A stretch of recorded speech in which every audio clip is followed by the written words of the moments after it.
Hello my friends, it's Winona from Dairy Barn Art, and welcome back. If you like what you see, please subscribe, like, and comment. I have been doing a few videos today and I'm going to release them every couple of days, but this video is just a few purchases I made at Michael's. But let's start out with some gratitude, everyday gratitude. It's by Brother David Steindl-Rast. And it says, happiness is not what makes us grateful. It is gratefulness that makes us happy. Cool. When has being grateful made me happy? I try to be grateful. I try to be positive. I have a lot of health issues. I'm in pain 24/7. I know everyone says you would never know it, but I figure like I can live my life wallowing in pain, or I can live my life and be as happy as I can being in pain. I go to bed at night and some nights I cry because it is so hard, but I try to be as positive and happy because I feel like being down in the dumps and being negative isn't going to help me. So that's just my philosophy in life. Anyway, back to my Michael's purchases. I was watching Artie Mays. She did a video, and I will try to remember to link it in the bottom, and also link where she got the idea from as well. Anyway, she was doing some tags, just messing around with stamps and watercolors and some stencils. And I thought, oh my goodness, that looks so cool. And of course I have watercolors, but I don't have any gray, and I wanted gray. And Michael's didn't have any gray unless you bought a set. So I picked up their brand of watercolor paint set, all for Payne's Gray. But and it comes in tubes, and there's the colors. I don't know what they're like. I haven't tried them. I'm not a very I've tried watercoloring, and I know other people say it looks good, but I'm not happy with where I'm at, and I need lots of practice. And I thought this might just be a fun way to do it. So I went and I picked up, in addition to those, I picked up a couple of pads. They were on sale that day.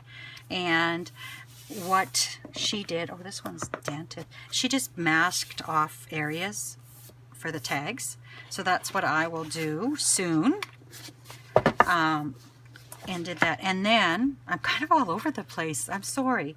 I picked up a nice, a fair size. What size is this one? An 8 watercolor brush. And this was a little bit expensive. But I truly believe if you want to do a good job, you need the proper tools. And sure, you can paint with cheap brushes and cheap watercolors like I'm doing, but you're not going to get the same effect as if you use good brushes and good watercolors. Well, I can't afford good watercolors, but I can afford a good brush or two. And I do paint in other mediums, so you know, if I decide watercolor isn't my thing, I can use this brush for something else. And I do believe I have a 6 somewhere here, and maybe even a 2 that I picked up at Hobby Lobby a few years ago. I have the Alt New watercolor set, and when I bought it, they sent you a free palette, an empty one. So what I did last night was I took the tubes and I put them in here, because I prefer to work out of this palette than to squeezing watercolor out every time I want to use it and then wasting it, because you wash off your palette. And I made this, which I need to trim up because it won't fit in here, but this is going to be my key. I didn't measure anything, and I just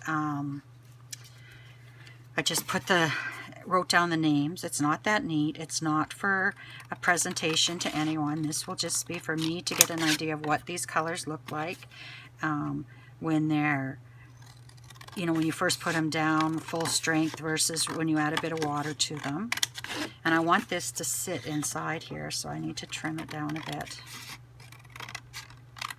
And this is watercolor paper. It's not the paper that I bought there. It's a different watercolor. But see now how that fits in there? So when I have a few minutes, I'll swatch all of these, and that'll give me an idea. And then I think maybe I'll bring you along with me as I do this and see how I do. Like I said, I'm not experienced. And as you can see, these are starting to set up. They probably have a film on them. Well, not too much. But that's okay if they harden. That's okay, because we can always reactivate them with water. So don't worry too much about that now that I brought that up there. So anyway, that will sit nice in there, and I'll keep this on my desk until I use it so I don't accidentally tip it somewhere. These can go away and get stored until I need them again, and which will probably be never. But you know what? Even just making little like bookmarks and things, what Artie Mays did, and this other lady who I can't remember her name, it was amazing. And once you trim them up, oh, you can use your own artwork in your journals. You can scan your artwork in and use it again and again in your journals. So I'm quite excited to try it. I have so much I want to do, but I'm so busy outside. So anyway, that's it for this short video. I wish you lots of luck, love, luck, and happiness until we meet again. Take care, my friends. Bye-bye.